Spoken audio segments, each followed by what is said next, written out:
आलमी मंजरनामे से आपको खबर दें कि वेनेजुएला के सदर निकोलस मादुरो को कैद खाने पहुंचा दिया गया। न्यूयॉर्क के मेट्रोपॉलिटन हिरासती मरकज से हाथों में हथकड़ी लगी वीडियो जारी। पीर या मंगल को अदालत में पेश किए जाने का इम्कान है। अमेरिकी सदर डोनाल्ड ट्रंप ने लातीनी मुल्क का इंतजाम आर्जी तौर पर संभालने का ऐलान कर दिया। कहा नहीं चाहते कोई और इख्तिदार संभाले और फिर वही हालात पैदा हो। वेनेजुएला की सुप्रीम कोर्ट ने नायब सदर को मुल्क की अबूरी सरबराही संभालने का हुक्म दे दिया। डेल्सी रोड्रिगेज ने कहा, निकोलस मादुरो ही वेनेजुएला के सदर हैं, मुल्क को अमेरिका की कॉलोनी नहीं बनने देंगे।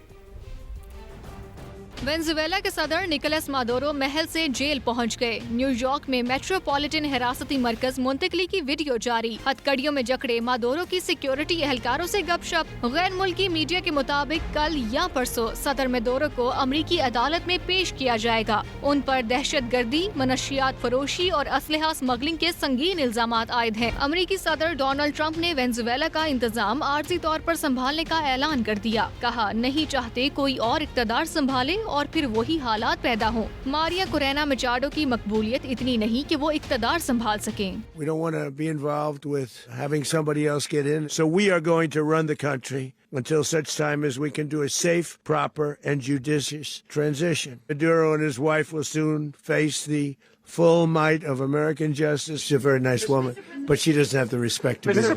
वेनेजुएला की सुप्रीम कोर्ट ने नायब सदर डेल्सी रोड्रिगेज को अबूरी तौर पर मुल्क की सरबराही संभालने का हुक्म दे दिया। सदर ट्रंप का दावा है कि रोड्रिगेज ने हल्फ अमरीकी रजामंदी से उठाया। नायब सदर डेल्सी रोड्रिगेज ने डोनाल्ड ट्रंप के दावे की तरदीद कर दी है। कहा, निकोलस मादुरो ही वेनेजुएला के सदर हैं, हम किसी मुल्क की कॉलोनी नहीं बनेंगे। मुल्की दिफा और कुदरती वसाइल के तहफ्फुज के लिए तैयार हैं। अवाम सब्र और इत्तेहाद से काम लें। नाज़रीन, आगे बढ़ते हुए बात करें PP 145 लाहौर से। तहरीक इंसाफ के अहम रहनुमा जवाद खालिद गुज्जर के सदर इस्तेहकाम पाकिस्तान पार्टी अब्दुल अलीम खान से मुलाकात हुई है। IPP में शमूलियत का ऐलान कर दिया। वफाकी वजीर अब्दुल अलीम खान ने कहा, सियासत में इज्जत और एहतराम सब पर वाजिब है।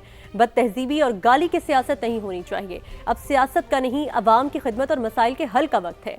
सदर IPP अब्दुल अलीम खान ने अपने हल्के NA 117 का दौरा किया और सेक्रेटेरिएट का इफ्तिताह किया। अपने खिताब में वफाकी वज़ीर मवासलात ने कहा, हल्के को तरक्की याफ्ता इलाकों के बराबर लाएंगे। ये इलाका लवारिस था, अब बिजली, पानी, गैस और दीगर मसाइल हल हो रहे हैं। इस साल 4 गर्ल्स स्कूल बनाए, अगले साल मजीद 10 स्कूल बनाएंगे। जब तक ये हल्का बेहतरीन नहीं हो जाता, चैन से नहीं बैठेंगे। गवर्नर सिंध कामरान टिसोरी कहते हैं, भारत हमेशा खेल से खिलवाड़ करता है। ICC को इंडियन क्रिकेट काउंसिल बना दिया है। बांग्लादेश ने बहुत अच्छा फैसला किया है। जब पाकिस्तान के साथ भारतीय क्रिकेट टीम का मैच रहा है तो उन्होंने हमेशा ये कहा कि पाकिस्तान जाकर हम नहीं खेलेंगे, वहाँ सिक्योरिटी खदशात हैं, और उसके बाद जो है वो किसी तीसरी जगह पर मैच रख लिया जाए। तो मैं ये समझता हूँ कि ICC क्रिकेट जो है उसको भारत ने इंडियन क्रिकेट टीम बना दिया है, लीग बना दिया है। आइसोलेशन में चला गया है भारत। और आप ये देखें कि भारत खुद महफूज नहीं है। यानी आज भारत जो एक, अगर मैं टूरिस्ट के हवाले से बात करूं तो वहाँ टूरिस्ट भी महफूज नहीं है, ना वहाँ औरतों की इज्जत महफूज है। बल्कि मैं ये समझता हूँ कि भारत ने सियासत को क्रिकेट में भी इन्वॉल्व किया, जो हालिया दिनों में नजर आया। तो ये कैसे हो सकता है कि आप जब दूसरों के लिए खराबी पैदा करेंगे, दूसरों के लिए माहौल खराब करेंगे, तो आप खुद कैसे उससे बच सकते हैं। और मैं समझता हूँ कि आज बांग्लादेश ने जो फैसला किया है वो बिल्कुल ठीक फैसला किया है। भारत नाकाम रहा है। आप अक़लियतों के हवाले से भारत के अंदर देख लें तो कोई महफूज नहीं है। सिख जो हैं वो बढ़ चढ़ कर दुनिया में बता रहे हैं कि भारतीय किस तरह से अपने लोगों के साथ बर्ताव कर रहे हैं। मुसलमान वहाँ पर खुश नहीं है। और फिर सबसे बड़ी बात, जो टूरिस्ट वहाँ जाता है वो किन परेशानियों का शिकार है, आप उनको देखें कि किस तरह वो उनको ट्रीट करते हैं।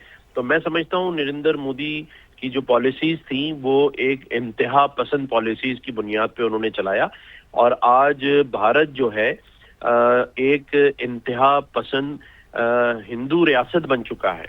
कराची से खबर दें, 2 साल कबल चोरी होने वाली मोटरसाइकिल तो ना मिली, मालिक को ई चालान मौसूल हो गया। शहरी के मुताबिक उसकी मोटरसाइकिल 7 दिसंबर 2023 को लियाकताबाद से चोरी हुई। 28 दिसंबर 2025 को ई चालान भेज दिया गया।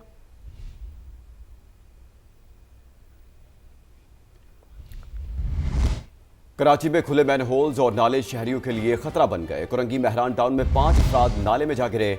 अहले इलाका ने कीमती जिंदगियां बचाई। हादसे के फौरी बाद रेस्क्यू टीम मौका पर पहुंची। 2 खवातीन 2 बच्चों समेत 5 अफराद को करीबी अस्पताल मुंतकिल किया। शनाख्त दिलशाद, शमीम, आजम खान, मरियम खान और उस्मान के नाम से हुई। तमाम अफराद शादी की तकरीब में शिरकत के लिए आए थे। मकामी अफराद ने हादसे की वजह बनने वाले नाले को आर्जी तौर पर तो बंद कर दिया, मगर अब भी कई मकामात पर खुले मैन होल्स और नाले मौजूद हैं जो हादसे का सबब बन सकते हैं। मटियारी में कौमी शाहराह पर ट्रॉलर और वैन में तसादुम के नतीजे में 4 अफराद जबहक हो गए। पुलिस के मुताबिक ट्रॉलर वैन के ऊपर गिरा। हादसे में 7 अफराद जख्मी भी हुए। लाशों और जख्मियों को मटियारी अस्पताल मुंतकिल कर दिया गया। अभी आपको बराह रास्त ले चलते हैं कराची, जहां पर मेयर कराची मुर्तज़ा वहाब मीडिया से गुफ्तगू कर रहे हैं। सोराब गोड के अंदर जो सबसे बड़ा उनका नाले का मसला है, उसको भी हम हल करने जा रहे हैं। पाकिस्तान पीपल्स पार्टी ने वादा किया था, हमने बजट में, मैं सिंध हुकूमत का शुक्रगुजार हूँ कि उन्होंने बजट में इस बात को मंजूर किया और इंशाअल्लाह आइंदा चंद रोज़ में उसकी प्रोक्योरमेंट कर ली जाएगी और उसके काम का आगाज़ कर दिया जाएगा। आखिर में अच्छी खबर यह है कि शारे भुट्टो का भी जो काम है वो तेज़ी के साथ चल रहा है और जो गार्डर्स कास्ट होने थे हमारे मुर्गी खाना ब्रिज के ऊपर से, वो कास्ट होना शुरू हो गए और इंशाअल्लाह जो हमारा टारगेट है कि उसको हमें जल्द अज जल्द मुकम्मल करना है, उस काम को भी जल्दी मुकम्मल करके शारे भुट्टो फ्रॉम कयूमाबाद टू काठौर वो हम खोलेंगे और इसी क्वार्टर में इंशाअल्लाह साल 2026 के क्वार्टर में मुकम्मल करके उसको सिर्फ कराची के लिए नहीं, उसका फ़ायदा हैदराबाद को भी होगा इंशाअल्लाह, उसका फ़ायदा सक्खर वालों को भी होगा, उसका फ़ायदा मुल्तान, लाहौर, सियालकोट, पेशावर जो ट्रैफिक जाती है उसको भी होगा। जो शहर के अंदर से ट्रैफिक गुजरती थी वो ट्रैफिक शहर के अंदर से नहीं गुजरेगी और बाहर से होती हुई all the way super highway पहुंचेगी। तो इंशाअल्लाह बिलावल साहब के एक एक वादे, एक एक मंशूर के ऊपर हम अमल पे रहे हैं और इंशाअल्लाह उस चीज़ को हम ख़त्म करके देंगे, इस उम्मीद के साथ कि आने वाला वक्त हमारे शहर के लिए, हमारे सूबे के लिए, हमारे प्यारे पाकिस्तान के लिए अल्लाह सुब्हाना ताला मज़ीद बेहतर फरमाए। पाकिस्तान जिंदाबाद।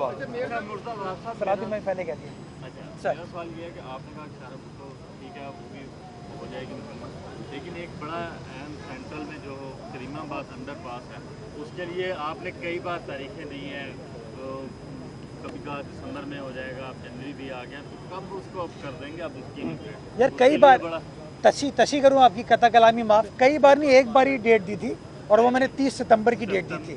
30 सितंबर की मैंने खुद डेट दी थी और 30 सितंबर की डेट इसलिए दी गई थी कि जो पैसों के मसाइल थे उसके बजटिंग के, वो हमने रिजॉल्व कर लिया। बारिश हुई, वहाँ पानी भरा और के इलेक्ट्रिक और सुई गैस की यूटिलिटीज़ को रिप्लेस करने का काम था, जिसकी वजह से वो प्रॉब्लम आई। काम तेज़ी से चल रहा है, वहाँ पे स्ट्रीट लाइट्स लग गई हैं, कारपेटिंग का काम वहाँ हो रहा है, जो सुई गैस की लाइंस थी उसको रिप्लेस कर दिया गया है और जो के इलेक्ट्रिक की लाइन है 4-5 जगहों पे, उसको इंशाल्लाह आइंदा 3 से 4 रोज़ में मुकम्मल कर दिया जाएगा।